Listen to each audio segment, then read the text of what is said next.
A new day is dawning in the life of Peter Parker, complete with old friends and even older enemies. What'll happen next? Well, let's hop into the pages of The Amazing Spider-Man issue number 1 and find out what happens next together, shall we? Alrighty then, everyone. So as we join the comic, hold on to your hats because I'm going to say something I haven't said in a very long time, and that is I actually really enjoyed this segment. You see, today Peter Parker is actually looking for a new job, which makes a lot of sense because he hasn't had one for a long time. In fact, there was a moment there where Norman Osborn was just paying him to come in and do nothing. This might actually be the most topical and relatable Peter has been in a very long time. Again, young people, which is what Peter is supposed to be at the end of the day, have a hard enough time as it is interviewing for jobs. Let alone when you actually are Peter Parker and you have an impressive resume, but you also have several very glaring black marks on your record, like, oh, I don't know, maybe you had a doctorate, but they took it away when they found out that you actually plagiarized your thesis essay from another scientist. Yes, can you believe all these years later and the events of Superior Spider-Man is still impacting Peter's life? Then of course you have the titanic rise and embarrassing fall of Parker Industries before you even just factor in all the regular Spider-Man stuff, showing up with wounds he can't explain and being forced to leave without explanation to go and be a superhero. Now this is the good old-fashioned Peter luck that I love to see.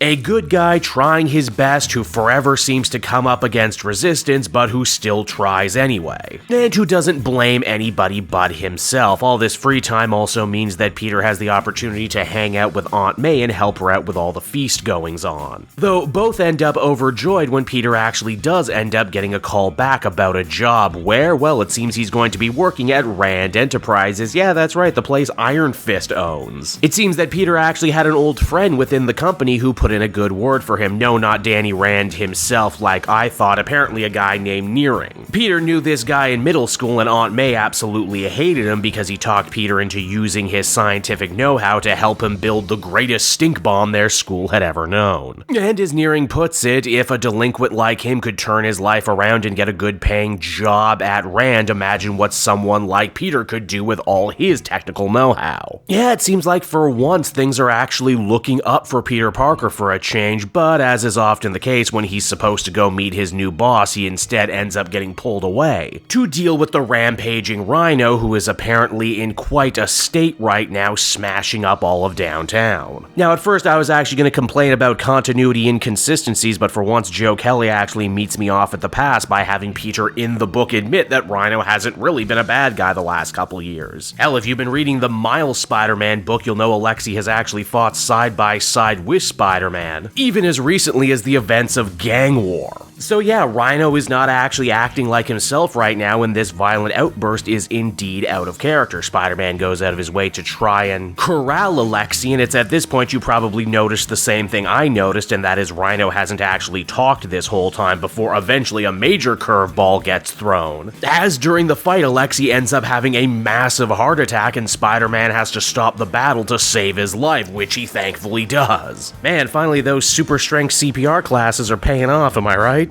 But what the hell is eating the Rhino, you might be wondering? Who's behind this? Well, as we learn in short order, it is actually the work of none other than Roderick Kingsley, aka the Hobgoblin, who has seemingly managed to rebuild himself since the last time we saw him again over in the Miles book, as now he has a whole massive corporation. Kingsley, you'll remember, is a fashion designer by trade when he's not a goblin-themed supervillain, and over the last couple years, he normally supplies New York's costumed criminals with their suits and tech. Rhino was a customer, and it seems that Kingsley dosed him with something mysterious and unforeseen. Though it might not actually have been his idea, as it seems Kingsley is only working for another more shadowy individual who stays off panel. The book also tries to make it a big deal like, oh, Spider-Man and the Hobgoblin are going to clash again for the first time in a while. They fought in the last run. In fact, Spider-Man fought 2 different versions of the Hobgoblin in that run, but I guess we're not supposed to remember that. Hell, again, back in Gang War, the Hobgoblin and Kingsley were basically more Miles threats than Peter threats. But again, hey, new number 1, clearly new people picking up for the first time who probably aren't going to know that. Now later that same night, Peter ends up going on a double date with his good friend Randy the social worker, who, as we learn, has actually been running into a lot of problems in Harlem. A lot of his longtime clients have mysteriously started icing him out of the blue with no explanation. Also, did I mention that Rhino just so happened to be living in Harlem, and Spider-Man jumps to the conclusion that these two things might very well be connected? Peter's curiosity ends up getting the better of him, and after dinner he decides to suit up and investigate Rhino's apartment. And am I crazy, or does this place look like Jerry's apartment from Seinfeld? Is that a purposeful reference? Or is that just kind of how certain apartments in New York look? Either way, Spider-Man isn't there long before he ends up getting a very unsettling feeling. The world around Spider-Man ends up turning crimson red, and as the comic comes to a close, Spider-Man has a horrifying vision of him coming under attack by some of his greatest foes. And so that was the Amazing Spider-Man issue number 1, everybody. If you couldn't tell, I actually kind of really enjoyed this brand new debut issue. I mean, it's nothing particularly special, nothing I've particularly seen before, but good is good.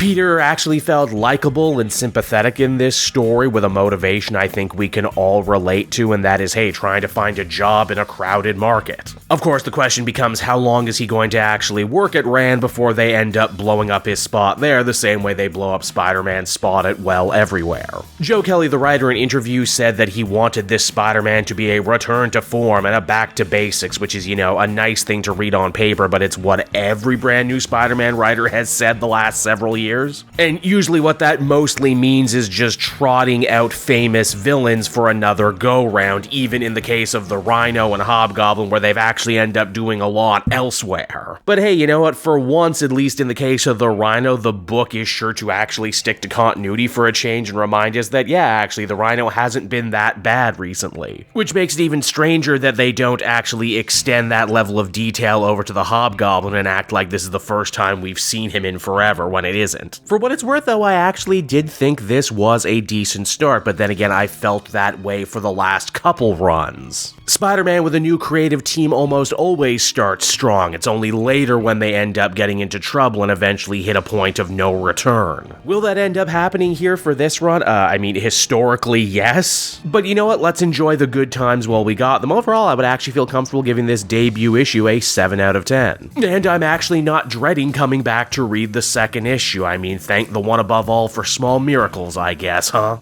Hey there everyone, it's your pal Cape Joel again, and if you're seeing my face right now, that means you watched to the end of the video, and I'll always be grateful for that. Retention helps in this crazy YouTube game, and so does becoming a patron. If you head on down to the description, you can find a link to my Patreon page. Recently just redid all the tiers, a lot of cool stuff offering up there, exclusive commentaries, exclusive polls, behind the scenes concept art for Capes and Quest. That's the brand new D&D show I've started soon. Never been a better time to become a patron. You can become a patron for as little as $1 a month and help the channel grow and, you know, help me continue to deliver content like what you just saw. So I want to thank you all, and I will see you again next time. Bye-bye.